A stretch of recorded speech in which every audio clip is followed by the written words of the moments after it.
Well, he attack me. But Jaden Chase, they have to make the fans them know what really are going on. Blessings Nation, and now welcome to the channel. You're man Jaden Chase, and then I want to bring one another reasoning on the topic of current affairs. So if you're new to the channel, well, I'm suggesting that you click the subscribe icon and of course, let your voice be heard. Like and share the video, and yes, drop your comment in the comment section. Now, let's get right into the reasoning.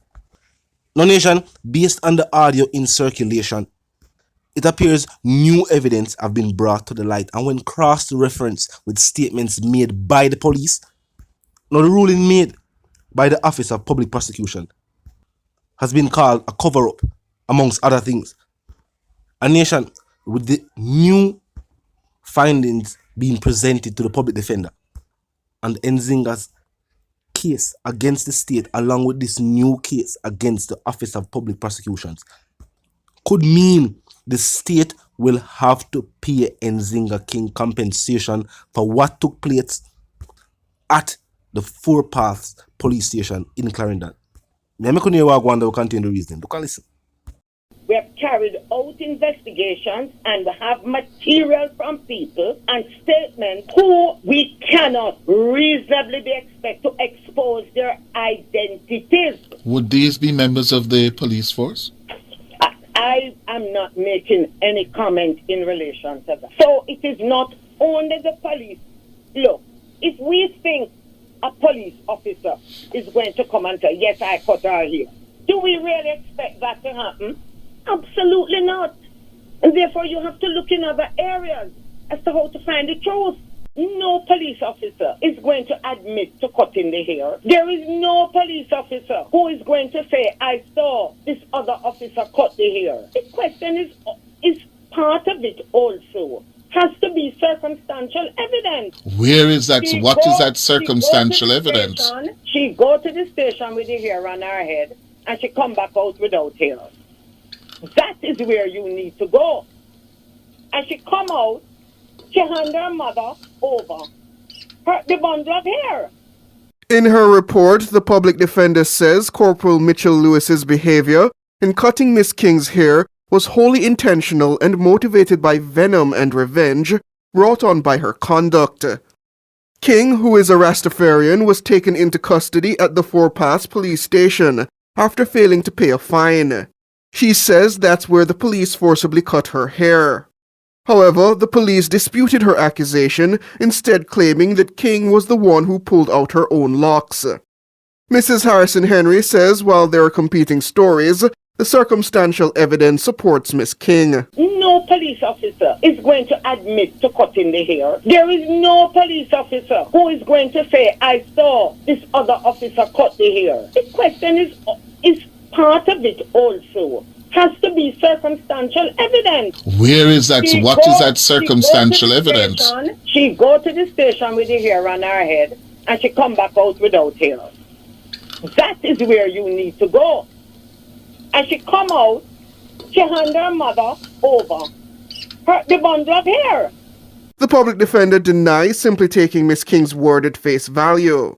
She says the police were also unable to give a description of her hair despite reasonably being in a position to do so. The inability of police officers, not one, not two, three, four, inability to give us a description of this young woman's hair. So if we go into the bathroom and we're looking for hidden contraband, as the police must do, and I loosen my hair, this is the person coming into custody. Is it unreasonable for someone looking at that to say that this woman, corporal, is in a position to give a description of the hair? No, not one police officer on sworn evidence could describe this girl's hair. Mrs. Harrison Henry in her report says Corporal P0lice should be prosecuted for assault. The public defender argues that it would be unrealistic to expect the police to admit to the act, and the truth has to be ferreted out through other means. We have carried out investigations and we have material from people and statements who we cannot reasonably be expected to expose their identities. Would these be members of the police force? I am not making any comment in relation to that. So it is not only the police.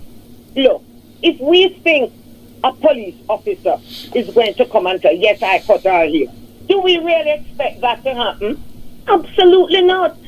And therefore, you have to look in other areas as to how to find the truth. In her report, Mrs. Harrison Henry says Ms. King's conduct during her arrest was beyond unacceptable, but she posed no threat. She says violence of the most painful and personal nature was inflicted upon her, all to teach her a lesson. Siobhan Campbell for Nationwide News. And now let's continue the reasoning, nation. Now, of course, there was public outrage after the statement made by the Office of Public Prosecutions that there was not enough evidence there for the state to in turn go after one of its own. And some would say that this was an attempt to get Nzing King's compensation case off the table. Meaning, if the state found that the officer in question did not assault Nzinga and then trim her dreadlocks, then of course the civil case would be weak at best. And some have stated that that was the plan all along. Well, Nzinga has spoken with her legal counsel and they have made their suggestions. And the public defender now has stated that after looking over the case, looking at the new information presented, and then cross-referencing all that was said by the officers.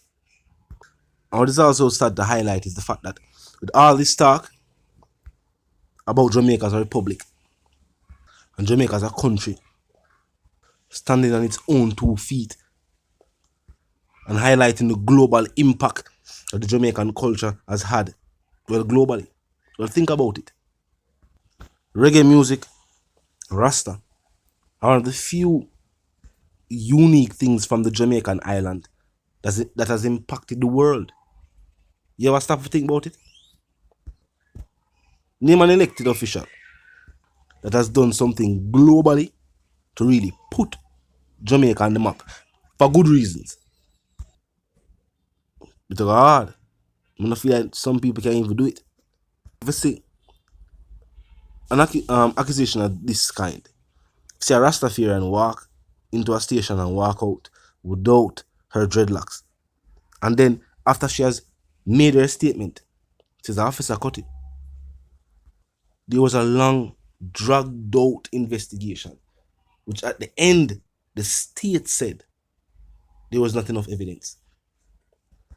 And now another branch of the state have said that no, that was not the case. Of course there is enough. Was there an unwillingness on the part of the prosecutors to prosecute? Of course, that's a question where the people have to ask. Was there some form of issue taken with the fact that the state would have to go after a member of the state, which would eventually cost the very same state millions in compensation?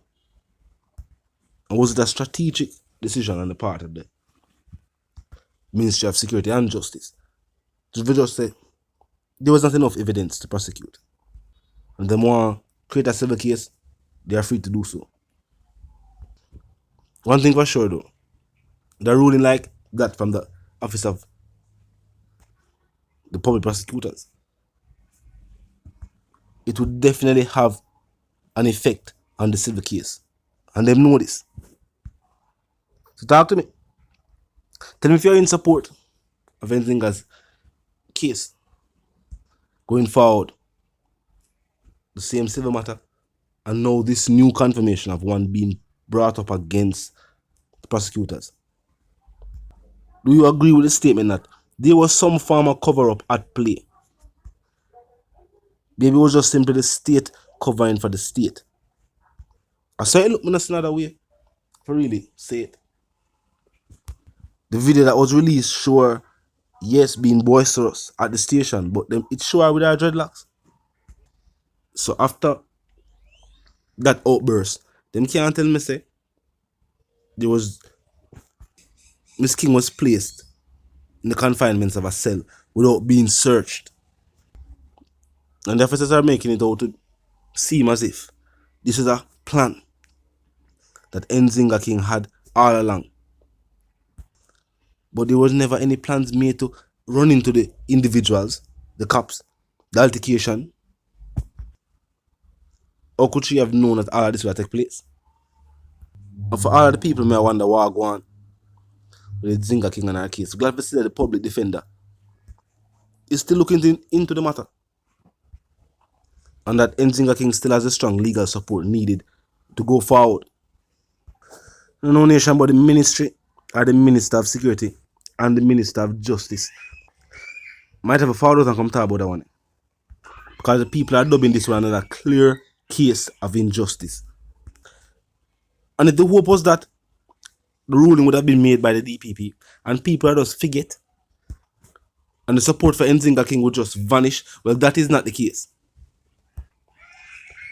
Talk to me in the comment section, nation. You know the sentiments, and for those who don't, well, first and foremost, click the subscribe icon, then the bell icon, and of course put it on all. And this is how you know you'll be notified of all fresh content as soon as fresh content is uploaded and made available for you right here upon the platform. The like icon is also in close proximity to the share icon. Drop a like and bust a share. Tell a friend, tell them sister and them brother them for check out the channel, check out the reasoning, join the discussion. The comment section open 24/7, never lucky yet. Just be respectful and mindful of the guidelines. But other than that, drop your thoughts, your comments, and yes, your opinions there. We can continue the reasoning via the comment section. I want to the reason again. My sentiments for you and yours, of course, want to live, love, and prosper, and of course, want to stay tuned. To the reason again.